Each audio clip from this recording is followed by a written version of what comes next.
Welcome to the next episode of the Strategy Toolbox, our little hitchhiker's guide through strategy.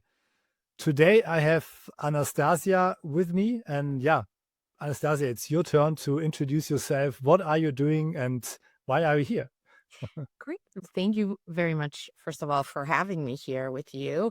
What am I doing here? Hopefully, I'll share some interesting stories that resonate with your listeners about how I went from being a scientist and a research setting to my current position. So right now, today, I'm the global head of innovation and new business creation at HP Health Solutions, which is an incubation within what HP calls its technology and innovation organization. So it's HP's innovation group, right? And we are the healthcare focused group within that org. So happy to be here. From a scientist to that role, there are so many questions I have in my head right now I could ask. But maybe first when you talk about health solutions. So I'm the end user. So what product would I have in my house or would I get in front of that might have been coming from some work that you or your team has done? Great question. If at all. Sure. I should say that this is a relatively new organization.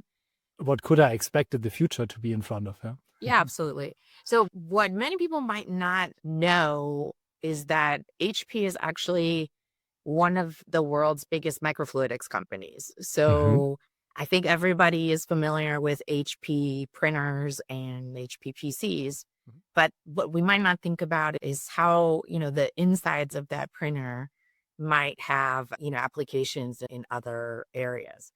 And microfluidics, as it turns out, is a really important technology in anywhere where you need to move liquids around, such as diagnostics, for example, right? I actually came into this role through an acquisition. I was part of a little startup here in Munich that was focused on molecular diagnostics. And we had developed a new technology that, coupled with HP's microfluidics expertise, was very relevant in this field of point of care diagnostics, right? So bringing diagnostics closer to the patient, leaving, the laboratory setting and making these, smaller, easy to use, very almost consumer-like devices, if you will, for diagnostic testing. So that's one key area that we're focused in. The other area that we're interested in is, of course, on the digital diagnostics and therapeutic side of things, because our other key business is our PCs. And HP has been investing a lot in these new AI PCs that we launched recently. And so this idea of, what can we do with edge computing? What applications could we imagine in healthcare? And so one area that we're looking at and exploring is digital diagnostics through your PC.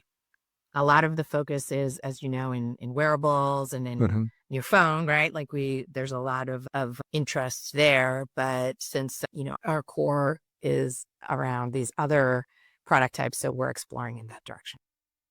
Cool. Connecting microfluidics with edge computing, right? So I'm thinking about diabetes, right? Having a drop of blood being analyzed, or maybe there's something in the sweat or in the saliva you can use to make judgment about the health of a person, right? So this I would is think it a direction separately. So I would think about the microfluidics as exactly as you said, like maybe you take a swab, or there's a drop of blood, something like this that can be analyzed where you are in your home. With the edge computing and with PCs, we're thinking more along the lines of, digital biomarkers, right? So maybe it's the force with which you strike the keypad as you're typing. Maybe it's the speed. Maybe it's the movement of your eyes or the dilation of your pupils, right? So there's all these novel biomarkers that are these digital biomarkers that are taking diagnostics beyond, what we conventionally think about as analysis, ready. So going from a physical parameter to like an observable or, something that has to do with sensing outside of the body, right? That reminds me of when COVID came very fast, there was an app prototype where someone programmed looking at you took a video of your eye, and with a 99% chance, the app could tell you, do you have COVID or not? Right. So this was insane. I've never seen the product, right? So there might have been some forces in that world that prevented from that tech being used. But that's what you're talking about, right? So we would now doing this video podcast, Right. and my edge HP computer would be making sure that I'm healthy and would tell me afterwards, you have, I don't know, your blood sugar levels are going down, have some Right. sugar or take a Exactly. walk outside. Okay, wow, this is cool. Yeah, This is cool. exactly. And there's a lot of applications and use cases you can imagine, both interesting, very interesting areas. But as you mentioned, there was this great technology. Where did it go? So I think, certainly part of my journey has been really learning about what it takes to bring a new technology into the world, and how many, nurturing hands have to Yeah. really care for it to deliver it to people in the world, right? So I see someone who is like deeply driven by a purpose to be or to do something really good for the world, right? There's so Yeah. much good ideas that you are talking about, but you might not even see a product in real life because it takes so long to get through all the application process and so on, right? So there, That's right. I see a deep sense of purpose. So maybe we dive a little bit from strategy into purpose, because those Sure. are connected. You need a purpose in order to really be strategic in what you do. Right. So what carried you through your career from, you said, from a scientist now to the global head of Inno and this creation? What purpose does it take to take all these steps from the scientist in the lab to this like really awesome position you are holding right now? Thank you. Yeah. I think all scientists are very curious people, right? So, I can tell, yeah. so that's, we're curious about the world and about how things work. And so for sure, what drew me to a scientific career was that curiosity. But being purpose driven, you really hit the nail on the head. I certainly always felt that what I do, if I go to work and I spend however many hours a day doing something, I'd like to know that it has an impact and that it can at least help, right? At least help Mhm. people live healthier Mhm. lives, if possible. And of course, science, research is a very logical first step, right? At least. And for many people, that is exactly where they feel at home, where they feel like they're expressing themselves and their purpose the most. In my case, I felt at a certain point, and this was after I had already, pursued a PhD, postdoc, and had done all these things. I had this feeling like, okay, I know that I know a lot of things, Mhm. but there's not a lot of people that speak my language. Mhm. And so that really made me feel like my impact was limited Mhm. in some way, right? At the same time, I was in New York City, and I always had an interest in, how we communicate our knowledge. I had always enjoyed teaching. I had, had this experience as a scientist and as a student, certainly, and then later as a postdoc. We all scientists get a chance to teach as well, right? Which is fine. So I had always enjoyed that. So at some point, I decided I was going to just try my hand at science communication. Like I was going Mhm. to just do talks, science for the public kind of Mhm. stuff, right? And so I went through this period where I was doing science talks about topics that were new at that time, CAR T cell therapies Ja. and the microbiome, things that people would hear about in the news. They don't really understand. Like, what is What is that? she talking about? Yeah. So I started doing that, and it was really this experience that made me that two things happened. So one, I realized I was good at it. Mhm. So Mhm. like I, you Great. know, I turned out I was I'm good at it. And so that was lucky. And then, I liked it because I was good at it. And also it opened a door, right? It opened a door to doing something other than exactly what I was doing, which was research, right? My exit from research was facilitated by this personal interest that turned out to reveal a talent that I pursued, that I just leaned into. And I leaned into it and took a shot. I was like, okay, let me see if I can make a job out of this. And I ended up working for several years in healthcare, communications, and, marketing agencies. And there I really learned a lot. There I really learned like what it means to communicate what with all kinds of audiences, right? Like it was another PhD, if you will, right? Kind of, yeah. Yeah. It is, yeah. Yeah. Because so there's the purpose to learn and also the purpose to share what you know, right? Because you realize that I know so much and realize that you know so much. So let's share that across It for was everyone. the core was like, okay, I want to do something. I want to have an impact in healthcare. I want to help people. I want to, help people be healthier. But, I could be a researcher. I can spend my time in the laboratory. I can maybe discover something, maybe publish some things that advance the field, maybe, all these things that are part of a conventional science career. And I just realized along the way that, okay, maybe I could do something else and still have that impact. And communication was that bridge for me. Cool. Right? Like just to stay with my purpose of helping people live healthier lives, but do it in a way that I hadn't imagined right at the beginning. Yeah. So let's try to make the link back to HP Health Solutions and Sure. to your role of innovation in your business. Yeah. So working in your team, right?